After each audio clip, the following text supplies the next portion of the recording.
The wall failed at 2:13 a.m. No one died. The cause of the failure must be determined by qualified inspectors, not family statements, and not social media. I will cooperate with every lawful investigation, a reporter shouted. Did your uncle force you to marry his bodyguard? Amaka paused. The question could have become another scandal, she answered carefully. My private life is being used to distract from public safety. I will not help anybody do that. Then she walked away. The clip spread quickly. Not because she cried. Because she did not. That afternoon, Amaka and Dare visited the two injured workers at a clinic in Surulere. The company had not paid their initial deposit. The microphone struck the marble floor before Chief Victor's laughter stopped. Look at her, he shouted, pointing at Amaka in front of 170 guests. The proud engineer who rejected a wealthy man. Today, she is marrying the bodyguard who used to open our gate. The hall exploded with cruel laughter. Beside Amaka, Dare stood in his charcoal security uniform. His shoes were polished, but one toe was cracked. Lola raised her phone and zoomed in. Smile, my dear cousin, she mocked. Your husband's salary may not buy champagne, but perhaps it can buy Gary. Amaka's fingers tightened around her orange dress. Dare did not move. He only looked at Chief Victor and asked quietly, Sir, Amaka used 98,000 naira from her emergency money to cover treatment and transport. Dare saw the alert on her phone. You cannot keep spending like this. They were hurt because they listened to my warning. They were hurt because the site was unsafe. The result is the same. No, responsibility matters. She looked at him. You are saying I should leave them? I am saying help should not destroy the helper. We need a documented support fund, not private payments you cannot sustain. Amaka's eyes flashed. Everything with you becomes procedure. Procedure is how kindness survives beyond one emotional day. She stopped. The words irritated her because they were true. Are you certain you want these words recorded? Victor grabbed another microphone. Record everything. What can an ordinary guard do to me? Then engines thundered outside. 6 luxury vehicles rolled through the gate. Doors opened at once. Lawyers, board members, and armed corporate security stepped out. A man in a dark suit walked straight to Dare, bowed slightly, and said, Mr. Adeyemi, the court has restored your shares. The board is waiting for its new chairman. The laughter died. Do not leave this story halfway. Comment your city and local time below. Subscribe to the channel and stay with us, because the convoy was only the beginning. 19 days earlier, at exactly 8:43 on a humid Monday morning, Amaka Ibe stood on the 14th floor of Harbour Heights and pressed the tip of her boot against a hairline crack running across a concrete beam. That evening, she opened the box containing her mother's belongings. Inside was a gold bracelet, 2 old engineering notebooks, and a small deed envelope. She held the bracelet under the light. I can sell this. Dare looked up from the evidence log. No. You just said I cannot keep spending without funds. I said build a structure. I did not say sell the last thing your mother wore. It is mine. Yes, then do not decide for me. Dare leaned back. You are right. She waited for an argument. None came, he continued. Before you sell it, find out whether the deed envelope contains an asset you can lawfully access. Then speak with your lawyer. The building was still a skeleton. Steel rods rose into the Lagos sky. Dust floated in the sun. Far below, Victoria Island traffic crawled like a restless metal river. Amaka crouched. She wore a pale blue shirt beneath an orange reflective jacket. Her hard hat was clipped tightly under her chin. A tablet rested against one knee, and a small measuring gauge sat in her palm. Sani, she called. The site foreman crossed the floor carefully. He was 44, broad in the shoulders, and tired around the eyes. 19 years on construction sites had taught him how to hear danger before it shouted. Yes, Engineer Amaka? Who approved this pour? Sani looked toward the stairwell before answering. If you still choose to sell the bracelet, I will not stop you. Amaka looked at the envelope. Inside was a document for a small parcel of land in Abeokuta, held solely in her mother's name and transferred to Amaka years earlier. Victor did not control it. She did not sell the bracelet. Her lawyer arranged a short-term secured loan against the land. The money was enough to support the injured workers, fund independent testing, and cover legal fees for the next month. Dare took night shifts with a private residential security company in Lekki. He left the flat at 5 in the evening and returned after 7 in the morning. The first night, Amaka waited awake. Oga Marcus's office sent the instruction, Ma. That is not what I asked, he swallowed. The approval came with your department code. Amaka looked up sharply. My code? Yes, Ma. She stood and opened the testing report on her tablet. The concrete sample from the same beam had reached only 71% of the specified strength after 28 days. Not 98, not 90. 71. That was not a cosmetic issue. It was a warning. Bring me the delivery notes for batch HHT-14B, she said. Sani rubbed his palms against his work trousers. Ma, I have the photocopy. The original was collected yesterday. Collected by whom? He hesitated. Sani, by Mr. Marcus's procurement officer. When he entered, she pretended to be reading. You did not need to wait, he said. I did not. He glanced at the same page she had been holding for 40 minutes. Of course. He went to the kitchen. She followed. Did they know about the case? They know I am licensed and cleared. Did they know about me? They asked. I told them your situation is not part of my employment record. She watched him drink water. You protect boundaries even when nobody is watching. I try. You failed with the inheritance issue. Yes. She appreciated that he did not ask whether she would forgive him. Amaka's jaw tightened. She moved to the stack of reinforcement bars beside the beam and wiped dust from one of the stamped markings. The code ended in 6 and 14. On the delivery document, the code ended in 861. Different steel, different supplier, different strength rating.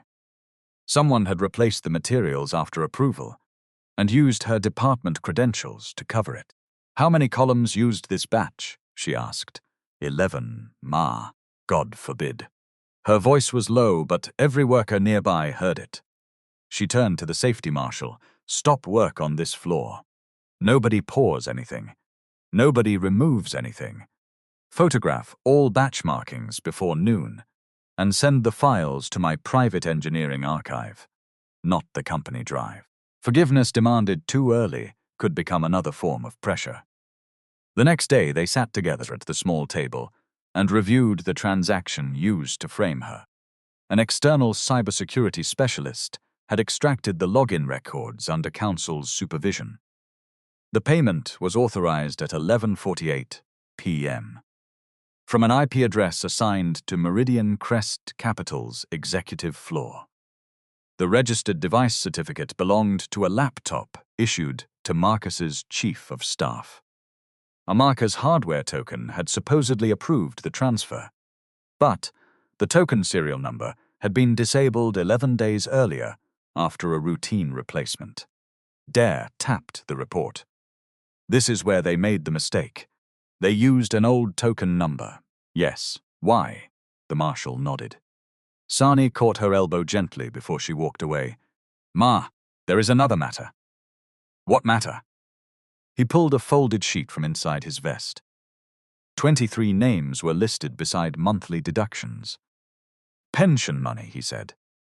They remove it from the worker's salary every month, but the accounts are empty. Some men have checked for 6 months. Nothing entered. Amaka scanned the figures. Who prepared this list? We did it together, quietly. Why did you not report it earlier? Sani's eyes hardened, not with disrespect, but with shame. The last man who asked questions was transferred to Bodyguard on a Friday. By Monday, his contract had disappeared. He has 4 people depending on him, because whoever created the false audit trail had access to archived records, not the active authentication system. Amaka leaned forward. So the transaction was inserted after the fact? Likely. The expert should state the conclusion, not us. She smiled faintly. Procedure again. Procedure. For the first time, the smile stayed. 2 days before the wedding, the Building Control Agency issued a formal stop work order for Harbor Heights. Halima's preliminary inspection identified multiple non-conformities. The report did not say the entire tower would collapse.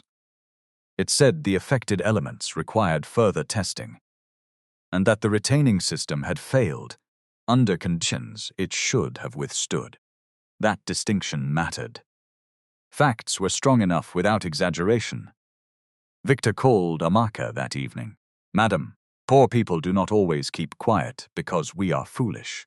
Sometimes silence is the rent we pay to remain alive. The words sat heavily between them. Amaka folded the paper. No one should have to buy survival with silence. Sani gave a dry laugh. That is easy to say when your surname is written on the gate. The remark stung because it was true. Amaka did not rebuke him. She only said, "Give me 3 hours." At 11:17 a.m. She entered the glass conference room on the 22nd floor of Ibe Urban Developments in Marina. Chief Victor Ibe sat at the head of the table in a deep burgundy agbada with gold embroidery. "You have made your point," he said. "This is not a point. It is a safety investigation. Withdraw your complaint tomorrow. Sign a statement saying the problem was limited to the retaining wall." "I do not know that. You will know what I tell you to know." Dare, seated across the room, pressed the record indicator on the council-approved device. Victor continued. "Attend the ceremony. Read the statement. Marry your guard. After the guests leave, we can discuss your return. You framed me for theft. Family disagreements should not be given criminal names. You threatened Auntie Bisi. She is still in the house. You withheld pension contributions. Be very careful, Amaka. At 61, he had the polished calm of a man who had spent 20 years making other people wait outside his office. To his right sat Marcus Okafor, managing director of Meridian Crest Capital. His emerald suit was cut perfectly. His smile was not. Lola Ibe sat beside him in a bright purple dress, one manicured finger scrolling through her phone. She was Victor's daughter, the company's communications director, and the only person in the room who could turn cruelty into a press release before lunch. Halima George joined by video call from Abuja, her white blouse framed by a teal jacket. As an independent structural inspector, she had no family loyalty to protect.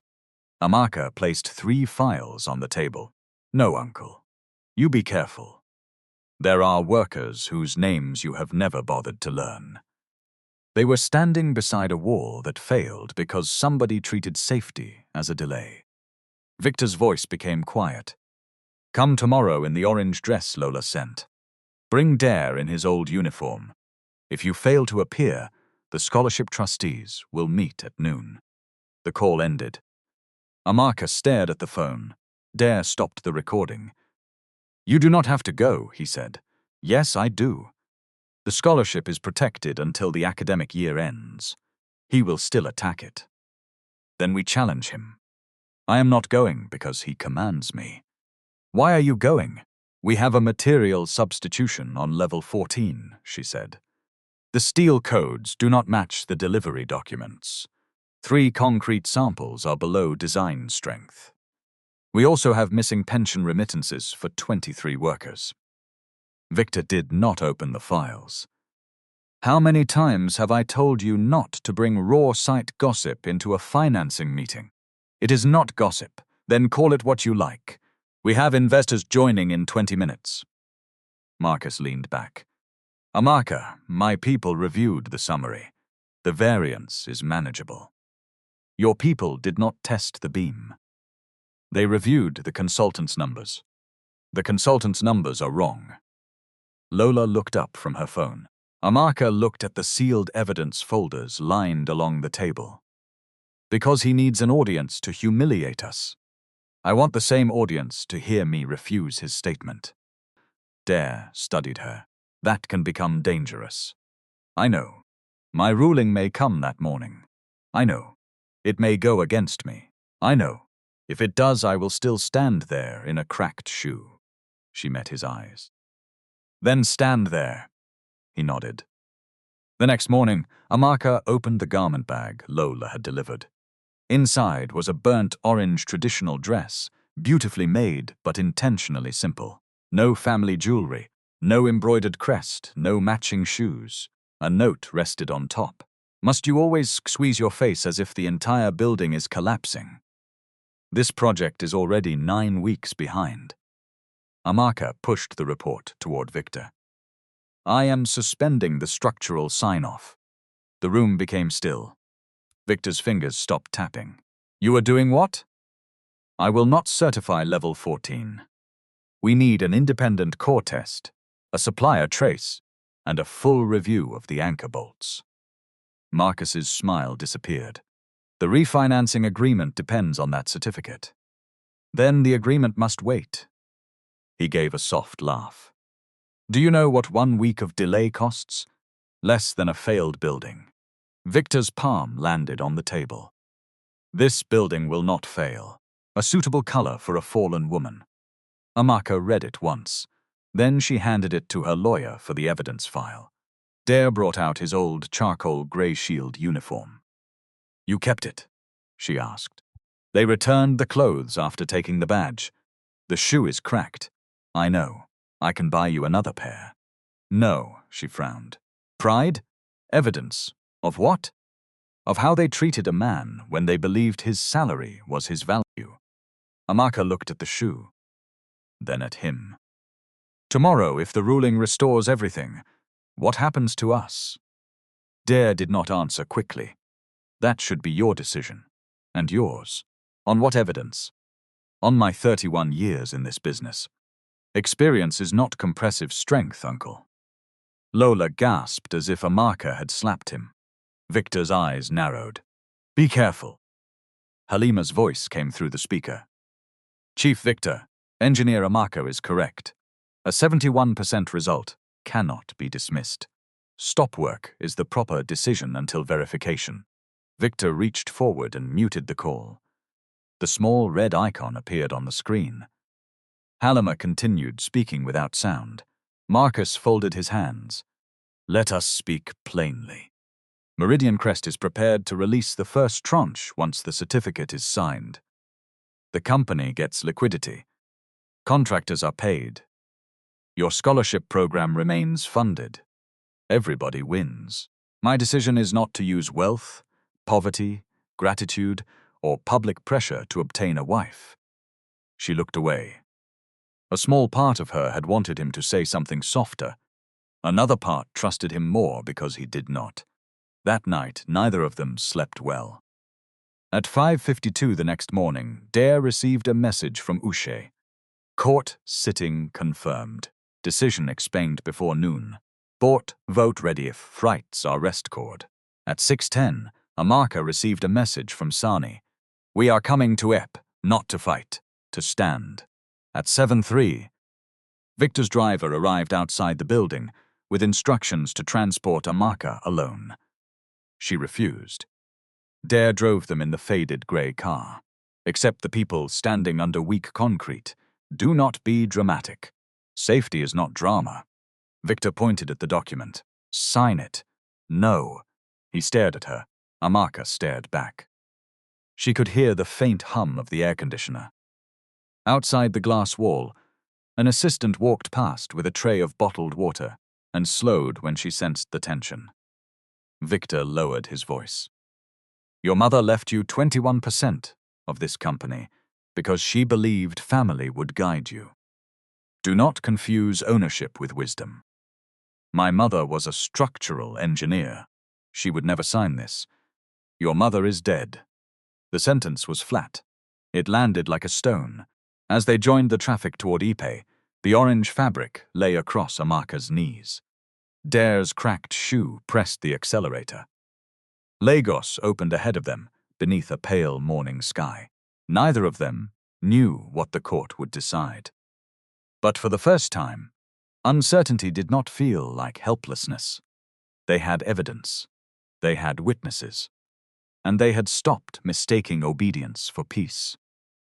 The Ibe family event center outside Ipe had been decorated as though nothing in the world was wrong. White fabric covered the pillars. Gold ribbons hung from the ceiling. Fresh flowers framed the stage. A long cream carpet ran from the entrance to 2 carved chairs beneath a canopy. 170 guests filled the hall. Lola looked away, but Victor did not. Amaka closed the file. So is my approval. She walked out before her hands began to shake.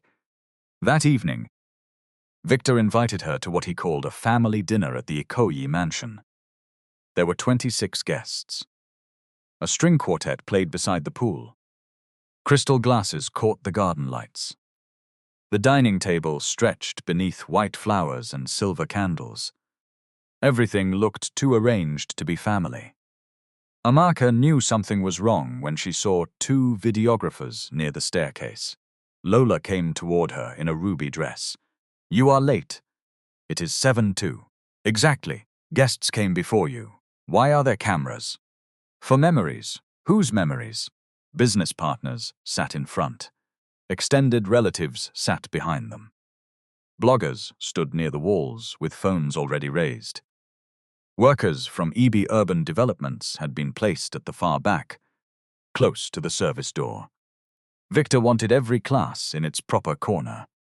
Amaka and Dare arrived in the faded grey car at 10:38 a.m. The parking attendants tried to direct them behind the kitchen. Dare stopped at the main entrance. One attendant approached nervously. Sir, family vehicles are in front. Dare looked at the printed invitation on the dashboard. The bride is inside this car. The attendant glanced at Amaka through the window. His face changed. Ah, sorry, Ma. They told us. Lola smiled. You will see. Marcus appeared in a white dinner jacket. He kissed the air near Amaka's cheek and placed his hand on the small of her back. She stepped away. Do not touch me. His smile held. Still angry about the meeting? I am not angry. I am waiting for the test results. Always the engineer.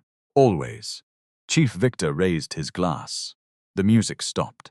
My friends, he announced, tonight we celebrate 2 families coming together. A partnership built on trust, growth, and shared vision. Amaka's stomach tightened. Marcus moved in front of her. He knelt. Someone clapped before he even opened the ring box. Inside sat a large diamond framed by smaller stones. I know what they told you, Amaka said. Open the gate. He did. As she stepped out, conversation near the entrance faded. The burnt orange dress caught the morning light. It was simple, but the color made her impossible to ignore. She wore no diamonds. Her mother's gold bracelet rested around her wrist. Dare came around the car in his charcoal security uniform. The old badge had been removed, leaving 2 tiny holes above the pocket. His cracked shoe was polished until the leather shone around the damage. Lola appeared at the doorway in bright electric purple.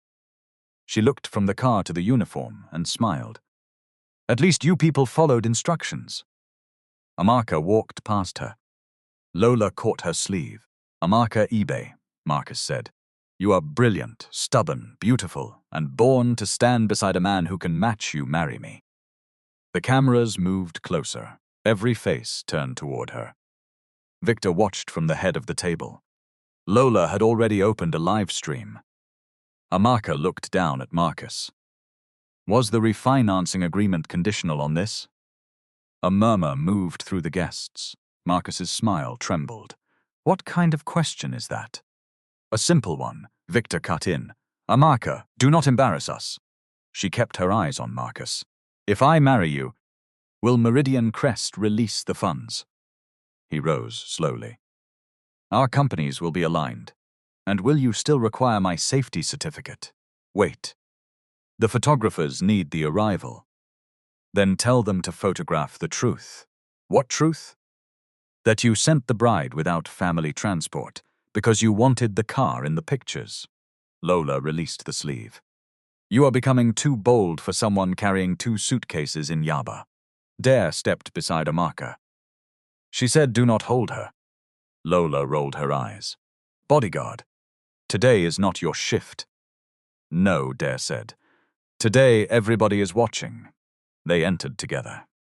Victor stood near the stage in a ruby agbada embroidered with gold. Marcus sat at the front in an emerald suit, one leg crossed over the other. Of course. So this is not a proposal. It is a transaction. Lola lowered her phone by 1 inch. Marcus shut the ring box. You think too highly of yourself. I think highly enough not to trade my signature for a ring. You will regret this. He caught her wrist. It happened quickly. One moment, his fingers were around her arm. The next, Dare Adeyemi was standing beside them. He wore the charcoal uniform of Grey Shield Protective Services. No gold watch, no designer shoes. Just a radio, a clean white shirt, and the calm posture of a man who had learned not to waste movement. Sir, Dare said. Release her wrist. He had no ceremonial role, yet his chair was larger than those reserved for some elders. Amaka saw Auntie Bissy near the 2nd row. 2 family staff members sat on either side of her, as though helping her, but their eyes never left the door. Amaka moved toward her. Victor blocked the path. You are late. It is 10:44.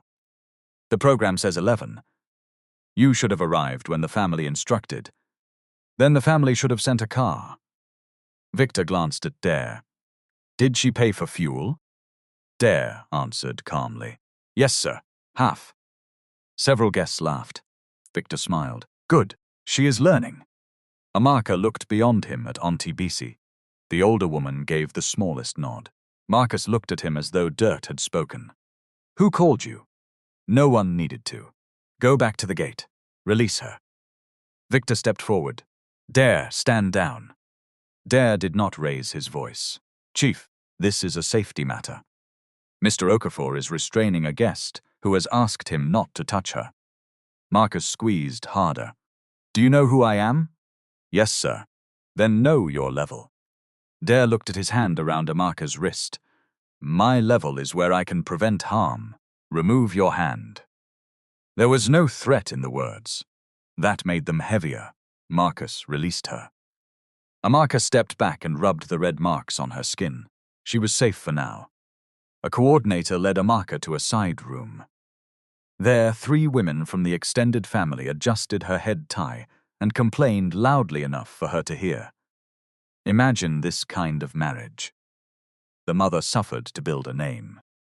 The daughter carried it to a security post. She should have accepted Marcus. Some women do not know when God has buttered their bread. Amaka sat before the mirror. Her face looked calm. Her palms did not. Aunt Bissy entered after several minutes, walking slowly with a cane. The staff members remained outside. My daughter, she whispered. Amaka stood and embraced her. Are you all right? I am managing. Did they threaten you? Lola hissed. See this ordinary gate man forming human rights lawyer. The uniform has entered his head. Dare turned to her. Madam, a uniform is not permission to be insulted. Victor's face darkened. You are employed to protect this property. I am employed to protect people on this property. The room fell silent. Amaka looked at him properly for the first time. Not as the guard who checked vehicle permits, not as the man who opened the side gate during rain, as a person. Victor dismissed the guests before dessert. By 10:30 p.m., the flowers still stood tall, but the evening had collapsed. The punishment began before sunrise. They did not need to. They sent a surveyor to the house yesterday. Amaka closed her eyes. I am sorry. Bisi gripped her hand. Do not carry another person's wickedness on your head. You did not send the surveyor. I should have protected you earlier. By signing a dangerous building. By marrying a man who sees you as a company stamp. No. Amaka looked at her. Bisi touched the bracelet. Your mother wore this the day she refused to approve a warehouse roof that later failed during testing. People called her stubborn too. She never told me. She did not tell you many things because she wanted you to love the family without inheriting all her fear. At 6:11 the next morning, Amaka's company driver called to say the vehicle had been reassigned. At 6:34, her access card stopped working. At 7:02, her mobile banking application rejected every transfer connected to the Ibe family trust. At 7:19, Lola released a statement saying Amaka had taken temporary leave due to emotional stress. At 7:31, 3 blogs carried the headline. Engineer Harris suffers breakdown after rejecting business tycoon. By 8 o'clock, her private number was full of messages. Some asked whether she was all right. Most asked whether Marcus was available. Amaka drove herself to Marina in an old pool vehicle whose air conditioner had stopped working 2 years earlier. At the entrance, the security scanner flashed red. The junior guard looked embarrassed. Did she trust Victor? At first, and later. Bisi looked toward the door. Later, she trusted documents. The coordinator knocked. It is time. In the main hall, the master of ceremonies asked everyone to stand. Amaka walked down the cream carpet alone. No uncle held her arm. No cousin adjusted her dress. Dare waited near the stage. Victor had placed him beside a small chair normally used by service staff instead of the carved seat beneath the canopy. Amaka stopped when she saw it. Victor lifted the microphone. Sit, my daughter.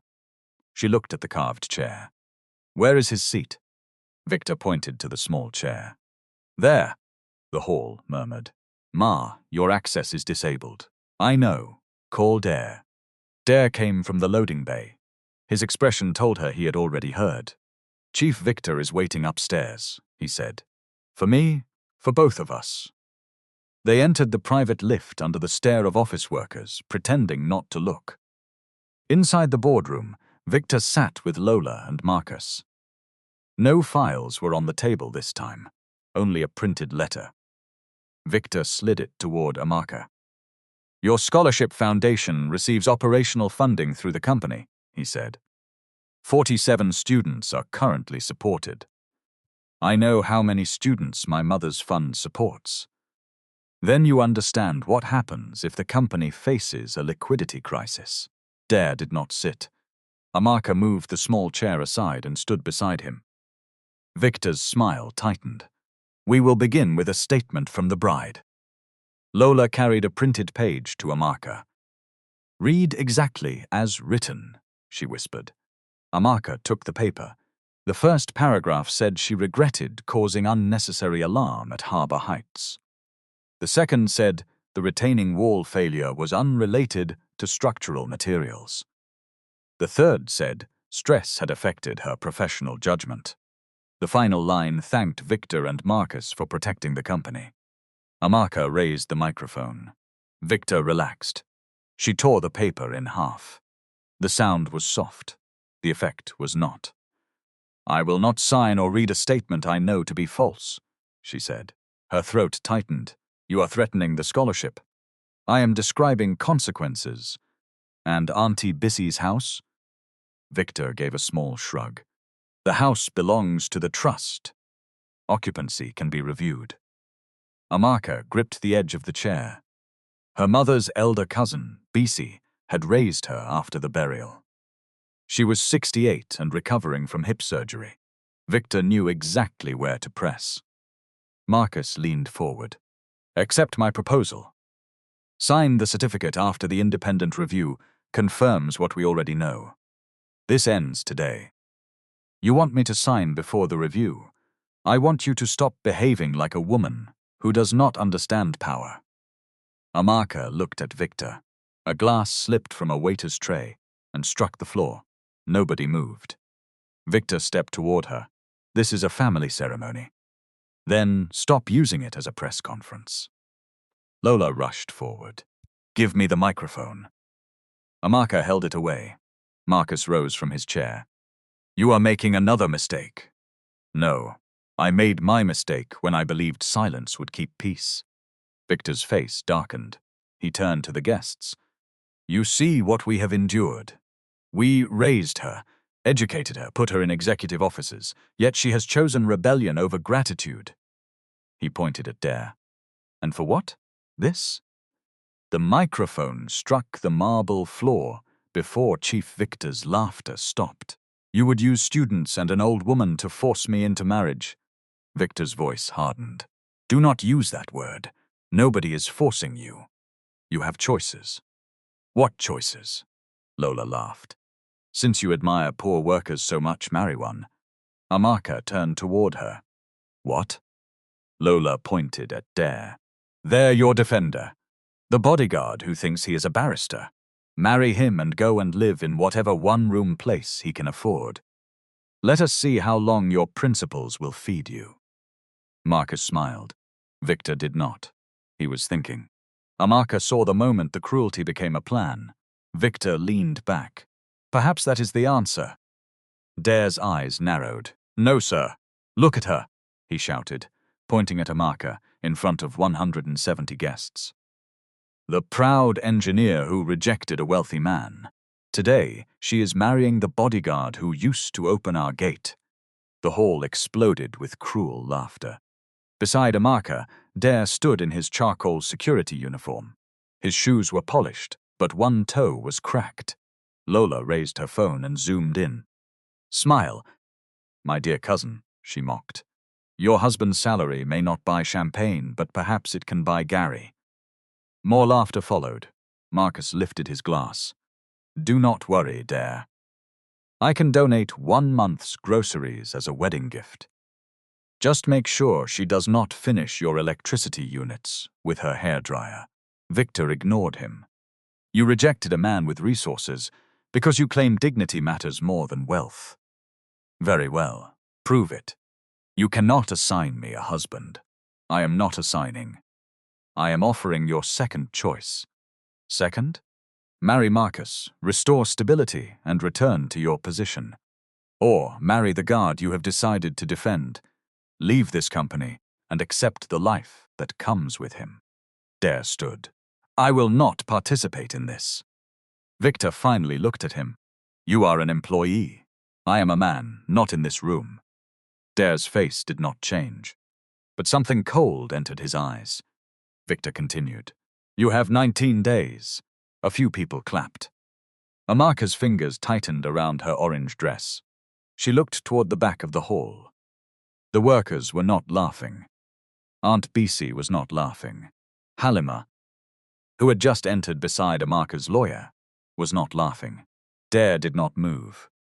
He only looked at Chief Victor and asked quietly, Sir, are you certain you want these words recorded? Victor grabbed another microphone. Record everything. What can an ordinary guard do to me? Lola panned her phone across Dare's uniform. Please show the shoe well. People should see the new chairman of poverty. Dare glanced at the phone. Make sure the sound is clear, madam. Or what? Nothing. Clarity is enough. The traditional ceremony will hold at the Family Events Center in Ibe. If either of you refuses, the scholarship fund closes. BC vacates the trust property. Amaka's shares remain under administrative dispute, and Grey Shield loses every EB contract. Dare stared at him. You would punish nearly 200 guards to control one woman. Victor spread his hands. Business has consequences. Amaka looked at Marcus. He was smiling again. He believed she would break. She remembered the red mark around her wrist, the weak concrete, the pension list in her bag. The way Sani had said silence was the rent poor people paid to remain alive. Then she looked at Dare. He had nothing to gain from this humiliation. Victor waved toward the small chair. Sit down. A person should know his level before entering a family like ours. Dare looked at the chair, then at Victor. Chief, a chair does not reduce a man. The person who placed it may reduce himself. The laughter became uneven. Marcus stepped forward. Do not start speaking proverbs because cameras are here. Yesterday you were checking vehicle boots. Today you are wearing a borrowed confidence. Dare's phone vibrated inside his pocket. Once. Twice. He did not reach for it. Amaka knew it could be Uche. The court ruling. Her heart beat harder. Victor raised his hand for silence. Yet he had been the only person in that mansion who treated her refusal as complete. Amaka turned to Victor.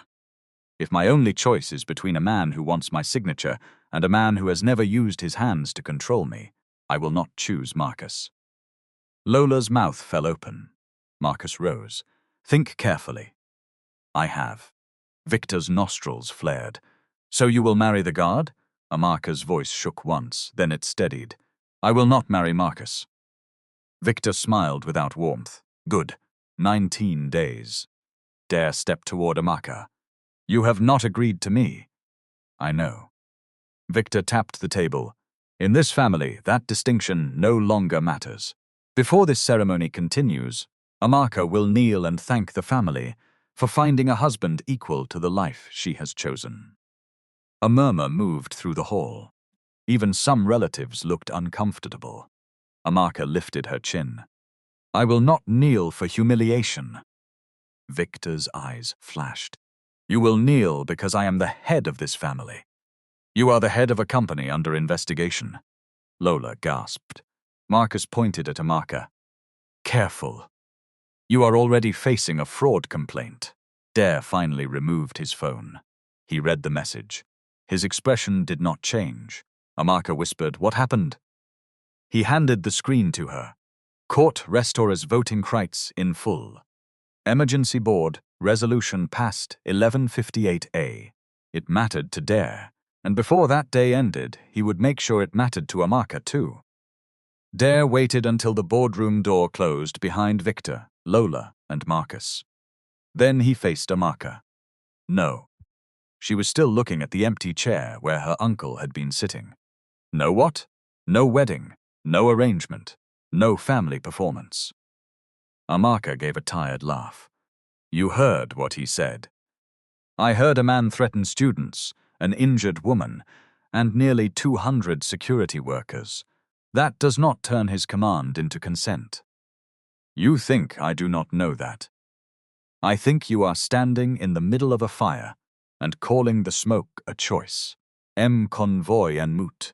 Do not announce until surface is confirmed. Amaka read it twice, then she returned the phone. Are you all right? She asked. Dare looked at her. I do not know yet. The answer surprised her. He had just recovered a fortune and a company position. Yet his first emotion was not triumph. It was weight. Victor misread their silence. You see? Even your poor husband cannot defend you now. Then engines thundered outside. The sound rolled through the open doors. One engine, then another, then several more. Guests turned in their seats. Lola lowered her phone. What is that? The coordinator hurried toward the entrance. She turned on him. And what do you expect me to do? Walk away while he closes my mother's scholarship. Let Auntie Bisi be thrown out of the house where she has lived for 24 years. Allow your colleagues to lose their jobs because you defended me. Those consequences belong to Victor, not you. That sounds correct in a textbook. It will not pay rent for the people he sacks. Dare held her gaze. Then we find another way. Within 19 days? Yes. How? He did not answer immediately. Amaka noticed it. There was something about his silence that was not confusion. It was calculation. Before she could question him, the boardroom door opened again. Before she reached it, 6 vehicles rolled through the gate in a controlled line. 2 dark sport utility vehicles came first. Behind them was a cobalt blue executive sedan. 3 more vehicles followed, each carrying board representatives, legal staff, and licensed corporate security. They did not rev their engines for drama. They moved with the quiet precision of people arriving under formal instruction. The cobalt sedan stopped beside the carpet. Uch Daniels stepped out holding a sealed court order and a board minute book. 2 members of Adeyemi Maritime's board followed him. One was an elderly woman in a grey suit. The other carried a secure document case. The hall emptied toward the doors. Victor stood frozen on the stage. Victor's personal assistant entered with 2 men from Human Resources. "Mr. Adeyemi," she said, avoiding his eyes. "Chief wants you in the security office." Dare nodded. Amaka followed. In the security office, Victor stood beside the wall of monitors. Grey Shield's regional supervisor had been called in. The man's tie was crooked and sweat had formed along his forehead. Victor spoke without greeting. "Dare, you will accept the marriage arrangement." "No, sir." The Grey Shield supervisor flinched. Victor stepped closer. "You earn 286,000 naira monthly. You have no property registered in Lagos. Your landlord receives rent in quarterly installments. You owe no bank, which means you have no useful credit history." Marcus's glass remained halfway to his mouth. Lola whispered, "Who invited them?" Uche entered without looking at her. He walked directly to Dare. Then he bowed his head slightly. "Mr. Adeyemi, service has been confirmed. The Court of Appeal has restored your full voting rights in the holding company. The interim restrictions are discharged." No one spoke. Uche opened the minute book. At 11:58 a.m., shareholders representing 52.5% of voting equity passed an emergency resolution. You have been appointed interim executive chairman of Adeyemi Maritime and logistics pending the governance review. The silence became complete. Somebody at the back whispered, "Adeyemi Maritime." Another person answered, "The port company." Uche continued, "Do not stand before me and act like a prince." Dare's face remained still. "My income is not an answer to your demand." Victor smiled. "You have 3 months of unpaid overtime under review. Grey Shield owes it, not you. Grey Shield survives because companies like mine give it contracts." The supervisor cleared his throat. "Dare, perhaps we should discuss this privately." Victor raised a hand. "There is nothing private. If he refuses, Ibe Urban Developments terminates every Grey Shield contract by close of business. 187 guards will be reassigned or dismissed. I will also report that Mr. Adeyemi removed confidential site information while on duty." Dare looked at the supervisor. "Did I remove any information? Your beneficial interest, based on the latest audited valuation, exceeds 68 billion naira. The board vehicles are here to take you to the emergency meeting after your personal engagement concludes." Lola's phone slipped from her fingers. It struck the floor, face down. The live stream continued. Marcus slowly lowered his glass. Victor looked at Dare's uniform as though the cloth had betrayed him. "Mr. Adeyemi," Victor said at last, forcing a laugh. "You should have told us." Dare turned toward him. "You said an ordinary guard could do nothing to you." Victor spread his hands. "Ah, my son, this whole thing was a family test. You know how elders behave. We wanted to see whether Amaka could remain humble." The man stared at the floor. Victor answered for him. "A complaint is enough to begin an investigation." Amaka stepped between them. "You will fabricate theft because he stopped Marcus from hurting me?" Victor's eyes moved to her. You should leave. Men are discussing employment. Then discuss it without using my life as payment. Lola's voice floated from the doorway. See how she is carrying this guard on her head already. 19 days have not even started. Dare turned to Victor. If I agree to attend your ceremony, the Grey Shield contracts remain active. Amaka stared at him. Dare, and the scholarship remains funded for the current academic year? Victor folded his arms. We also wanted to test your character. The elderly board member looked away in disgust. Lola retrieved her phone. My brother, please do not misunderstand. I was only creating content for the ceremony. Everybody jokes at weddings. Dare looked at her. If I still earned 286,000 naira this morning, would it become a joke? Her mouth opened. Nothing came out. Marcus stepped forward with a new smile. Dare, this changes the strategic picture. Meridian Crest and Adeyemi Maritime can create tremendous value together. We should speak privately. Dare's eyes moved to the hand that had once gripped Amaka's wrist. Would you want that meeting if I still worked at the gate? Yes. Auntie Bissy keeps the house? Yes. You put it in writing. Victor laughed. You are bargaining with me? I am documenting you. The laugh stopped.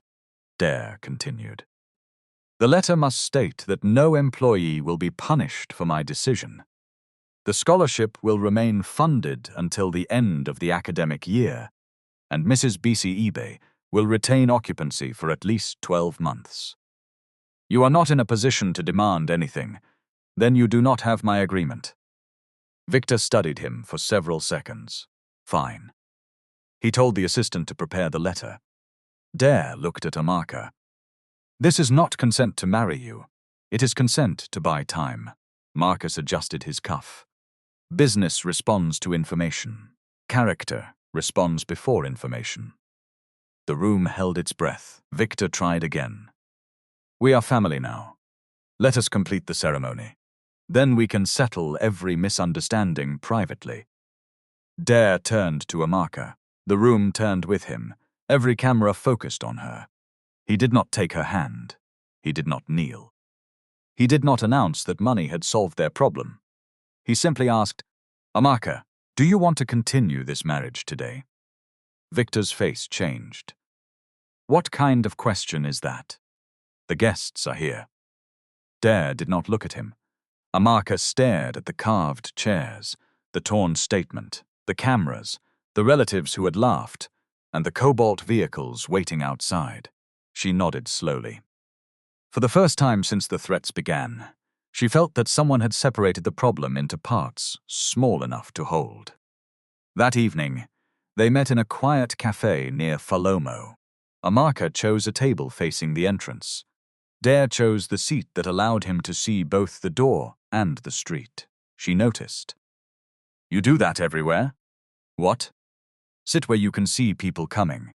Yes, security habit, survival habit. A waiter brought water. Neither of them ordered food. Amaka placed a notebook between them. If we are buying time, we need rules. Dare nodded. She wrote the first line. No physical relationship. Agreed. A poorer man had been selected to punish her. A richer man was now expected to rescue her. Both expectations treated her choice as decoration. She took the microphone. Not today. A shocked murmur moved through the hall. Lola's eyes widened. Amaka continued. I will not move from one forced decision into another simply because the man beside me now has a bigger title. I want my first free decision to be made without a crowd pushing me. Dare nodded. Then there will be no marriage today. Victor rushed forward. You cannot disgrace this family twice in one afternoon. Amaka turned to him. You disgraced yourself before the convoy entered. The words struck harder than a shout. Separate rooms. Agreed, no control over each other's money. Agreed, no decision made in the other person's name. Agreed, either person can stop this arrangement at any time. Dare leaned forward. Add that stopping it will not be described as betrayal. She wrote it. No lies, he paused. Amaka noticed that too. No lies, he repeated. Is there something I should know? There are things I cannot discuss because of an ongoing legal matter. That sounds like a polished way to avoid the rule. It is the truth. What kind of legal matter? Corporate inheritance. She waited. He did not add anything. Are you in trouble? Victor's face twisted. I raised you. You housed me. You educated me. You also froze my money, threatened an old woman, endangered a scholarship, and tried to exchange my signature for marriage. You have no evidence of these wild accusations. Amaka's lawyer stepped beside Halima. We have evidence, she said, and only the portions cleared for public disclosure will be presented today. Uche signaled to the board representative carrying the secure case. A portable screen was connected to the hall display. The first file was not a dramatic montage. It was an original email with full headers. Victor's instruction to withdraw scholarship funding if Amaka refused the family settlement. Yes. Criminal trouble? No. Debt? No. Then why can you not explain? Because there's a confidentiality order. And because people connected to the dispute have already tried to use anyone close to me. Amaka tapped the pen against the page. You expect me to enter a public marriage arrangement with a man whose past is under court protection. I expect you to decide whether that is a risk you can accept. Do you have another wife? No. Children? No. Any person who may appear at the ceremony and call me a husband thief. For the first time, the corner of Dare's mouth moved. No. The second was the recorded call in which he told her to read a false statement and threatened the trustees' meeting. The third was the payment log used to accuse her of fraud. The cybersecurity experts' signed preliminary report appeared beside it. The source IP belonged to Meridian Crest Capital's executive floor. The device certificate belonged to a laptop assigned to Marcus's chief of staff. The token's serial number had been disabled 11 days before the transaction. Marcus's face lost color.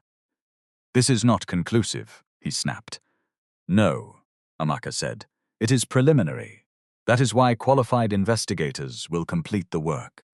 The fourth display showed Sani's delivery slips and photographs of the steel markings. The codes did not match. Good. She wrote another line. No pretending affection for cameras. Agreed.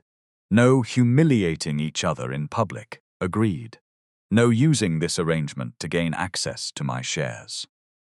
Dare's expression changed. I do not want your shares. Everybody says that before papers appear, I will sign a waiver prepared by your lawyer. My family controls the company lawyers. Then find one they do not control. Amaka looked down at the notebook. She had spent years believing access to expensive advisors meant she had protection. Now, when she needed independent help, she could not name one lawyer who was not tied to Victor. Dare read the silence on her face. Halima addressed the guests. My inspection has not declared the entire tower unsafe. It has identified material and process failures requiring independent testing. Any person claiming more than that is exaggerating. Any person claiming there is no problem is also misleading the public. Her precision carried more force than anger. The fifth file showed a message from Lola instructing communications staff to delete emails referring to pension complaints and describe Amaka as emotionally unstable. Lola grabbed Victor's arm. Daddy, they are twisting it. Amaka looked at her. The full message is on screen. You invaded my privacy. You sent it through the company system while discussing company records. At the back of the hall, the service doors opened. I know someone, he said. Oosh Daniels. He handles corporate disputes. He will not represent both of us because our interests are not identical, but he can refer you to independent counsel. How does a bodyguard know a corporate dispute lawyer? My legal matter is corporate. There it was again, a closed door. Amaka wrote the final rule. We record every threat. Dare nodded. And we do not publish anything until counsel reviews it. Why? Because anger can destroy evidence. Original files matter. Dates matter. Metadata matters. If you edit an audio clip for social media, the other side will claim the full recording says something different. Sani entered with a group of workers. They wore clean shirts, not site uniforms. No one carried a placard. No one shouted. They simply stood together. Victor pointed at them. Who allowed workers into a family ceremony? Amaka faced him. The same company money paid for this hall, while their pension deductions disappeared. They have more right to hear this than half the people you invited. She opened the folded list. Sani had given her 19 days earlier. Then she read the 23 names, one by one. After each name, she read the amount deducted and not remitted. The room changed. The convoy outside no longer seemed like the center of the story. The people at the back did. If you forward documents through 10 phones, people will question the chain of custody. Keep originals. Make read-only copies. Log who receives them. She studied him. You speak like an investigator. I worked in risk management before security. For Grey Shield? No. Again, the door closed. The next 6 days were designed to break Amaka quietly. Her family did not shout every hour. That would have been easier to name.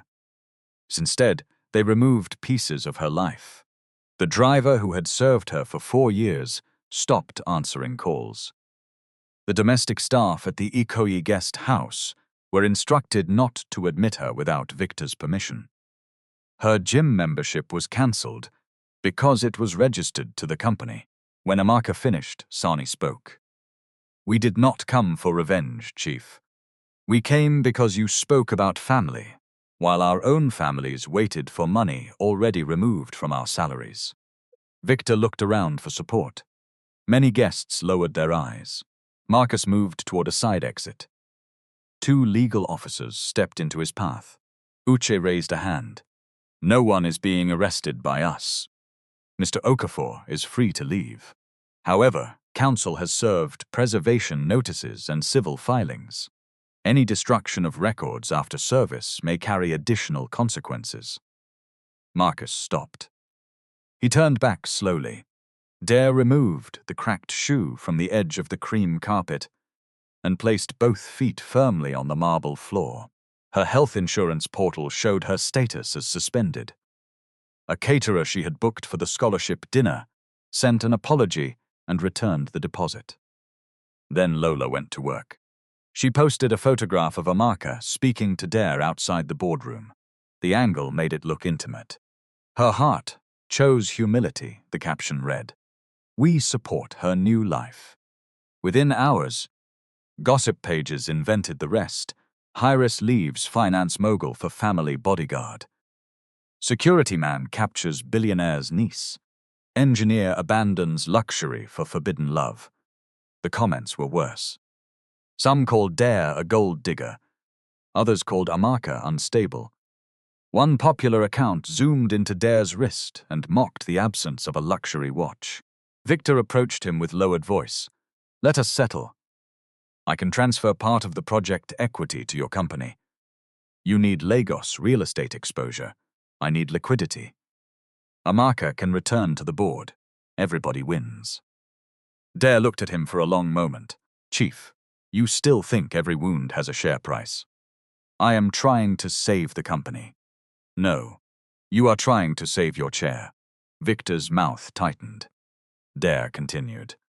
Adeyemi Maritime will not invest 1 naira while safety records are unresolved. Pensions are unpaid, and I have a personal conflict through Amaka. Any future proposal will go through independent review, and I will recuse myself. The elderly board member nodded approvingly. Imagine rejecting Marcus for a man whose entire salary cannot buy your handbag. The presenter laughed. Dare watched none of it. Amaka watched too much. On the 7th morning, she found him at the Grey Shield staff yard checking duty rosters. "How do you ignore them?" she asked. "Who?" "The whole country insulting you." "The whole country is not insulting me. A few thousand strangers are entertaining themselves. They are calling you poor as if it is a disease. I have been poor before." "Before?" He closed the roster. "Amaka, you keep correcting me when I assume things, but you refuse to explain anything." "I told you what I can." Victor whispered. "You would destroy your wife's family?" "She is not my wife." Dare glanced at Amaka. "And even if she becomes my wife one day, that will not give me the right to own her family's company." Amaka lifted the microphone one final time. "Uncle, your mistake was not that you failed to know. Dare was wealthy." She paused. Every camera moved closer. "Your mistake began when you believed a bodyguard did not deserve respect." Nobody laughed. Outside, the Cobalt sedan waited. Inside, the small service chair stood empty beside the stage. Dare walked past it. Then he stopped beside Sani and the workers. "Mr. Bello," he said, "the board meeting can wait 5 minutes. You told me there is a legal matter. That is not a life story. No, it is a boundary." She folded her arms. "Convenient, necessary." Her phone rang. "Sani," she answered immediately. "Ma, they are removing the steel tags." "What?" "Procurement sent men to clear the level 14 stock. I told them the floor was under hold. They showed me an instruction signed with your electronic approval. I did not approve anything." "I know. Photograph the instruction. Do not confront them alone." "Ma, they have security." Dare held out his hand. "Put him on speaker." Amaka did.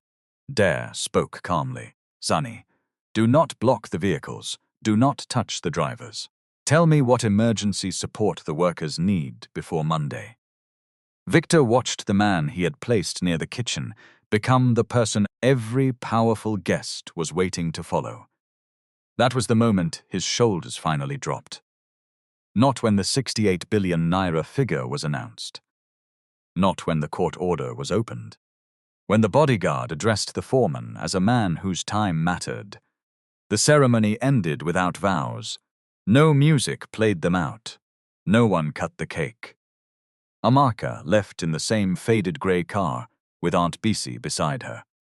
Dare entered the Cobalt sedan with Uche and the board members. Before the vehicles separated at the gate, he lowered his window. "Are you safe?" he asked. "Stand where the cameras can see you. Record the registration numbers from a safe distance. Send the files to 2 separate addresses." "Can you do that?" "Yes, Oga. If anyone threatens you, leave. Evidence is not worth your life." The call ended. Amaka grabbed her bag. "I am going to the site." "No," she glared at him. "You are not my husband. I did not say it as your husband. Your access is disabled, and they are waiting for you to trespass. You will give them the arrest they need." "So I should sit here?" "You should call Halima. Ask her to issue a formal preservation notice and notify the State Building Control Agency." Amaka nodded. "Are you?" Dare looked at the court order on his lap. "I am responsible," he said. Then the convoy moved toward Lagos, and the real consequences began. By Monday morning, Harbour Heights was surrounded by yellow safety barriers and official notices. No worker entered the structure without written clearance. Independent engineers drilled core samples from selected beams. Material specialists collected steel cuttings under supervision. Survey instruments were fixed to the retaining walls to detect movement. Nobody announced that the building would collapse. Nobody sensible announced that it was safe. Testing came first. The same discipline guided the financial investigation. The company's servers were imaged by forensic specialists. Access logs were preserved. Amaka froze. She had been thinking like a family member trying to enter her own property. Dare was thinking like someone facing a hostile organization. She called Halima. By 1:26 p.m., a preservation notice had been emailed to Victor, Marcus, procurement, the main contractor, and the external auditors. It required them to retain all physical samples and digital records connected to Level 14. At 2:03, the trucks left the site without the steel. They had won one small battle. That night, Victor changed tactics. He invited Dare to the mansion alone. On the dining table lay an envelope containing 5 million naira in bank drafts. Victor poured himself a drink. "Take it," he said. "Leave Lagos before the ceremony." The disabled token record was verified against the bank's authentication database. Brightspan Procurement Services was traced through 3 accounts before investigators reached the beneficial owner. The final account was linked to a holding vehicle controlled by Marcus. The evidence did not arrive with thunder. It arrived in numbered folders. Victor was suspended as chairman of IB Urban Developments, pending an extraordinary shareholders' meeting. Lola was placed on administrative leave. Marcus's fund withdrew him from the refinancing the negotiations after its own compliance team opened a review. For 3 days, the gates of the Ikoyi mansion remained closed. The 4th morning, photographers captured Victor leaving in a plain dark vehicle without his usual convoy. The image spread across social media. Amaka did not repost it. "We will tell Amaka you disappeared." Dare did not touch the envelope. "You threatened my colleagues if I refused. Now you are paying me to refuse. I am giving you a chance to escape a mistake." "Whose mistake?" "Do not be foolish. You cannot live among us. Even if Amaka enters your house, she will look at your walls and begin to hate you. Women like her do not manage hardship. They perform it for 1 week, then blame the nearest man." Dare looked around the room. A chandelier hung above them. A bowl of fruit sat untouched on the long table. One air conditioner cooled a room larger than the entire Grey Shield office. When a blogger asked whether she was enjoying her uncle's humiliation, she replied, "A dangerous building is not repaired by laughter." That answer disappointed people looking for revenge. It encouraged those looking for sense. Amaka moved Auntie Bisi out of the trust house before Victor could challenge the occupancy letter. They rented a quiet bungalow in Magodo with ramps at the entrance and enough space for her physiotherapy. On the first evening, Bisi sat beneath the veranda and watched rain touch the garden. "This place is smaller," she said. Amaka's face fell. Bisi smiled. "And peaceful. My daughter, not every reduction is a loss." Amaka sat beside her. "I should have seen what he was doing earlier. Chief, poverty is not the danger in this house." Victor's face hardened. "Take the money." "No, I can destroy your career. You are already trying." Victor lowered his voice. "Then understand this. If you stand beside her on that day, every shame that follows belongs to you." Dare met his eyes. "No, sir. The shame will belong to the person causing it." He left the envelope untouched. The following morning, Grey Shield suspended him pending investigation. The official complaint claimed Dare had accessed confidential security footage and passed information to Amaka. His identity card was taken. His radio was removed. His locker was sealed. The regional supervisor could barely look at him. "I am sorry," the man whispered. "You saw pieces. I defended him because he was family. That is not an excuse. No, but it is an explanation. Do not turn understanding into escape, and do not turn regret into self-punishment. Use both to do better." Amaka rested her head against Bisi's shoulder, careful of the older woman's hip. For years, she had believed strength meant carrying everything upright. Now, she was learning that strength could also sit down. Dare, meanwhile, entered the executive headquarters of Adeyemi Maritime and Logistics for the first time in 18 months. The reception desk had not changed. The same brass company logo shone against the stone wall.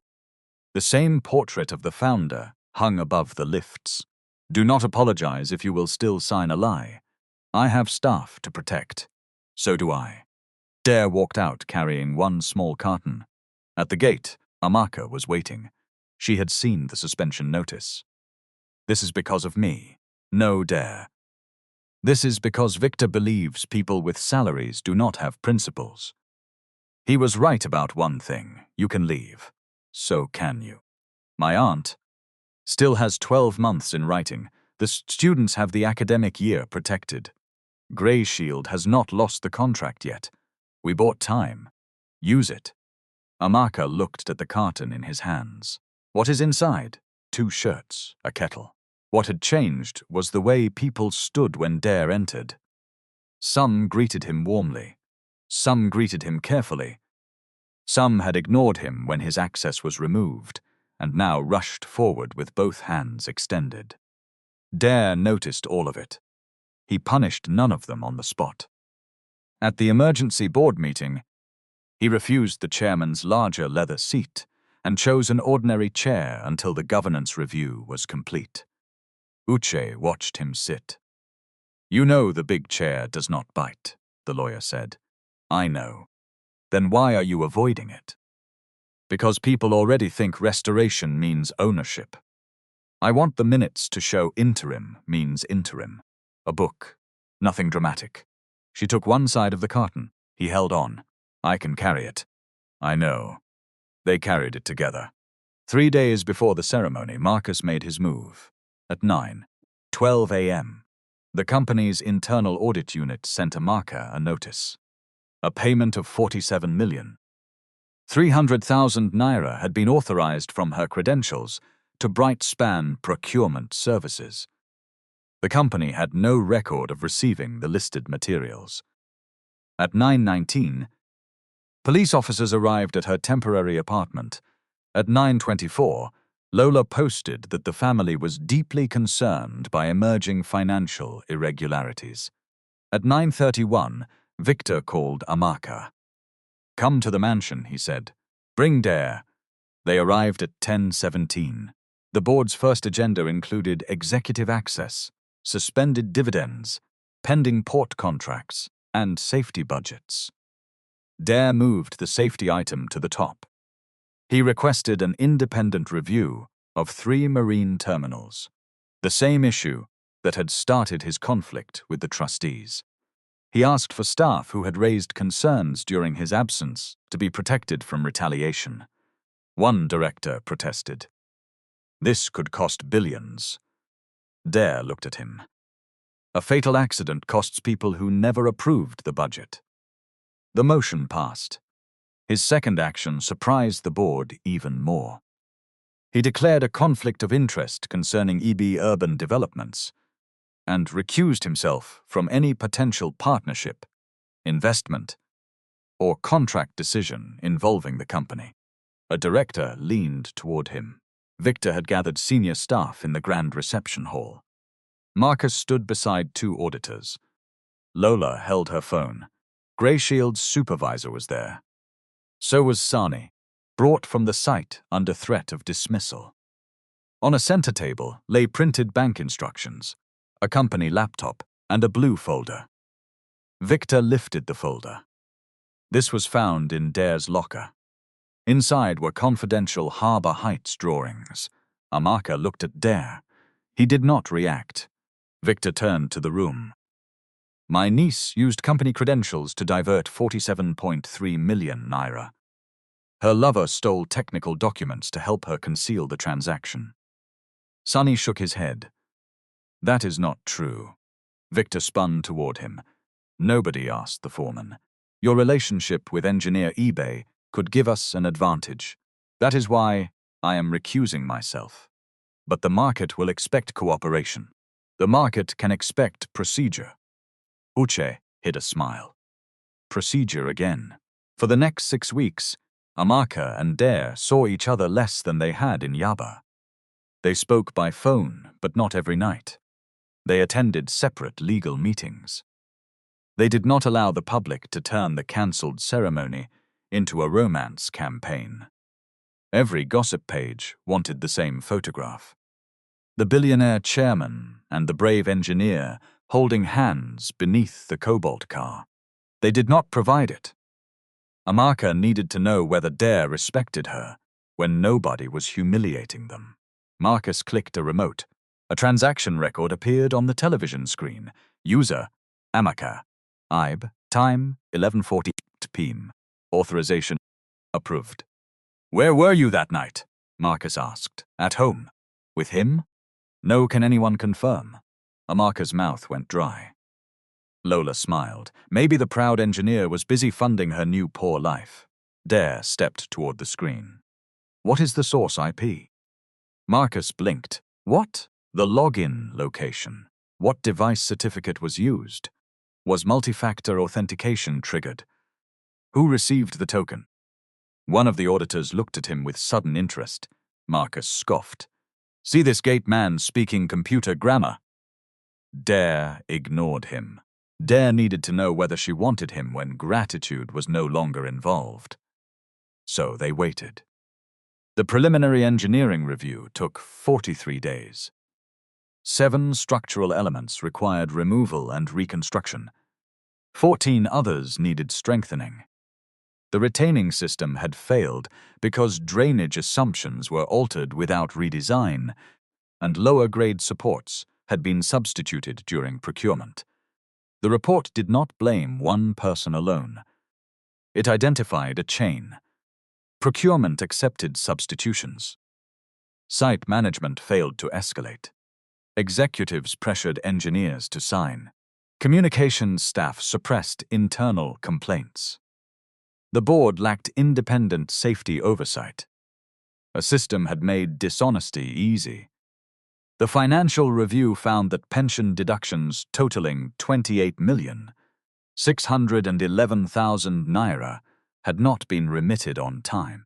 To authorize 47.3 million, the system requires a hardware token and a device certificate. Show both. Victor slapped the folder against the table. You are in no position to question anybody. Then why gather witnesses? To expose you? No, you gathered them because humiliation needs an audience. The hall went quiet.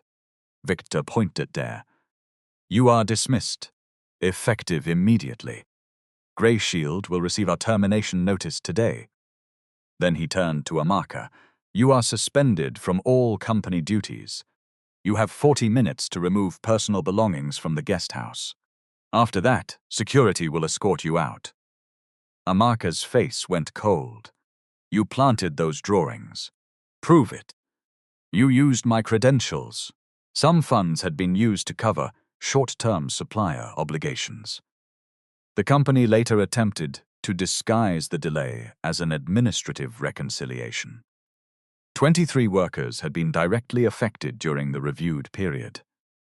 The extraordinary shareholders' meeting was held at Civic Center under external supervision. Amaka attended as a 21% shareholder, not as Victor's niece. Victor entered without his ruby agbada. He wore a dark brown suit that seemed too large around his shoulders. Lola came in blue-gray, her usual bright colors gone. Marcus did not attend. His lawyers sent a statement denying criminal liability, while acknowledging the ongoing civil review. The chair of the meeting read the findings. Victor was removed from executive office. Prove it. You withheld workers' pensions. Victor stepped close enough for only the front row to hear.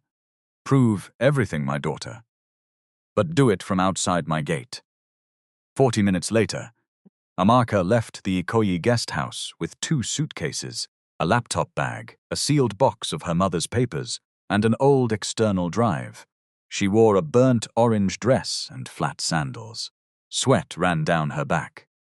Staff members watched from windows, but nobody came down. Dare loaded the bags into a faded grey car. Amaka looked at the mansion one final time. The place where she had grown up no longer looked like home. It looked like evidence. "Where are we going?" she asked. Lola's appointment was terminated for record destruction, misleading public communication, and retaliation against an internal whistleblower. The board approved a recovery plan. Non-essential company properties would be sold. Executive bonuses would be clawed back where permitted. Outstanding pension contributions would be paid with applicable interest and penalties. An independent safety and ethics committee would oversee all active projects. 2 seats would be reserved for professional engineering and workforce representatives. A protected reporting channel would be managed outside the company. Every future material substitution would require dual technical approval and traceable documentation. Then came the question of leadership. Several shareholders proposed Amaka as chairwoman. Applause rose across the room. She waited until it stopped. "No," she said. Victor looked up. Lola stared at her. "My flat in Yaba. You have space, 2 rooms, and if I say no, I will take you wherever you choose." She looked at him. Even now, after everything, he returned the decision to her. "Yaba," she said. Dare opened the passenger door. As they drove away, Lola stood on the balcony recording them. Amaka did not look back again. Dare's flat was on the 2nd floor of an old cream-colored building off Herbert Macaulay Way. The stair rail had been repainted so many times that the metal looked thick. A generator hummed behind the fence. Somewhere downstairs, onions were frying in hot oil, and a radio presenter was arguing about football. Dare unlocked the door, Amaka continued. "My surname did not make my uncle qualified to ignore controls. It does not automatically make me qualified to chair this recovery. I will accept the position of head of safety and ethics for a defined transition period, reporting to an independent committee. My performance should be reviewed like anyone else's." One shareholder objected. "You are the public face of reform. That is not a governance qualification." Halima, seated among the observers, nodded. The resolution was amended. It passed. After the meeting, Victor asked to speak with Amaka alone. Her lawyer remained within sight. They stood near the windows overlooking the lagoon. For a moment, Victor seemed unable to begin. Then he said, "You have taken everything. This is it." Amaka stepped inside. The sitting room was small. One brown sofa faced a television that had seen better years. A narrow shelf held 7 books. 2 framed photographs turned slightly away from the light, and a ceramic bowl filled with keys. The curtains were clean. The floor was spotless. Nothing matched. Everything was cared for. Dare carried her first suitcase toward the hallway. "You can take the room on the left. It has the better fan." "Where will you sleep?" "The other room. What if your landlord objects?" "He will not." "You sound certain. I pay on time." Amaka entered the room. Amaka looked at him. "You still own your lawful shares." "My office is gone." "You were removed by shareholders. My name is disgraced. Your actions were documented." He turned toward the water. "I was trying to keep the company alive. By building something that could harm people? We had cash problems. Banks were closing in. Contractors were threatening to stop. Marcus offered a way out. And you believed my body and my signature were part of the financing package." Victor flinched. "I never saw it that way. That is the problem. You did not need to call it coercion for me to feel trapped." He lowered his voice. There was a bed, a wooden wardrobe, and a desk beneath the window. A folded towel sat beside a new toothbrush, still inside its packet. She looked back at him. "You prepared this. I knew Victor might remove you from the house. You knew before I did?" "I expected it. You could have warned me." "I did." You thought he would stop at freezing your access. She wanted to argue. She could not. Dare placed the suitcase beside the wardrobe. There is water in the overhead tank until 10. The prepaid meter has 23 units. If power finishes, the generator downstairs runs from 7 to 11. Do not plug the kettle and pressing iron at the same time. Will you send me to prison? I do not control the investigation. You could ask them to settle. I can support lawful restitution. I will not bury evidence. Victor looked at her for the first time without command in his eyes.